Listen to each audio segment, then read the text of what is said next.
A galaxy, a typical galaxy like the Milky Way, for example, would complete one full rotation in about 1 billion years or so.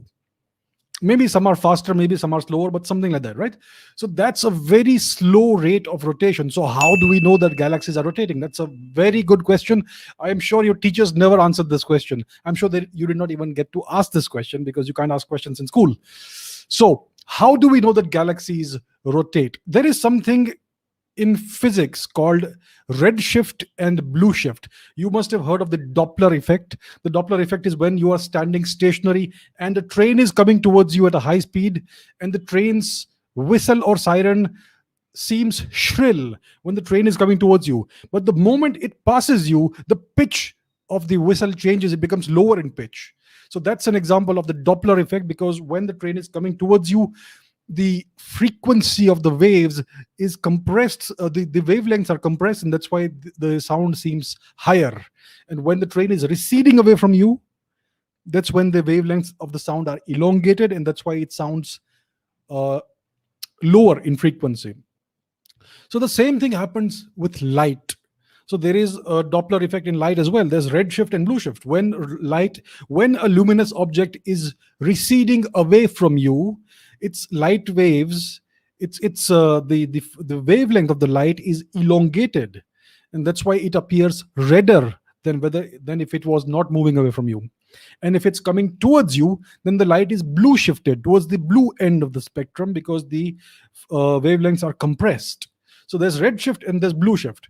So if you look at a galaxy, if you observe one end, then you will find that the light is red shifted. So for example, you have certain spectral lines. For example, sodium and other elements, they produce very specific light. They produce light of very specific wavelengths. And when you observe those wavelengths from a distant galaxy, you will find that at one end of the galaxy, those wavelengths are red shifted, which means that that end of the galaxy is moving away from you. And on the other hand of the galaxy, on the other side of the galaxy, you will find that the same wavelengths are blue shifted, which means that they are moving towards you. So the galaxy, one side of the galaxy is moving away from you, the other side of the galaxy is moving towards you. This is clear from the red shift and blue shift that you see from the two opposite ends of the galaxy. And that indicates that the galaxy is rotating, right? So that's one way, one excellent way of determining that whether a galaxy is rotating or not. And we find that all galaxies are rotating, and depending on various measurements, we can actually determine to a good extent the rate at which it is rotating. How fast is it rotating? And that's how we get the galaxy rotation curves, those graphs, which actually showed us that there is missing matter out there. And that's how dark matter came into the picture. Now, what's the other way that we know that galaxies are rotating? Well, most galaxies are spiral in shape. How do you get a spiral shape? Let me show you how you can get a spiral shape. Let me just play a 5-second video for you. Hang on.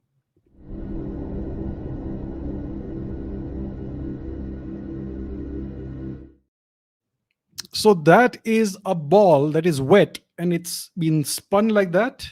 And you can see the spiral shape that it's creating. The water is ejected in a spiral shape.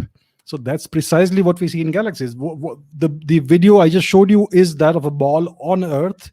It's a very slow motion video, high frame rate. But that's the same sort of shape that you see in galaxies. So the spirals are at a 90-degree angle from the axis of rotation. So that's another way that we know that galaxies are rotating. And that's how we know for a fact, based on this observational evidence, on various different kinds of observational evidence, that galaxies are indeed rotating. We know they are rotating. We can actually measure the rate of rotation, even though we can't see a galaxy do a full rotation, because it would take 1 billion years or hundreds of millions of years, and we don't live that long, and yet we're able to tell that they rotate. So this is how it's done. Good question, very good question.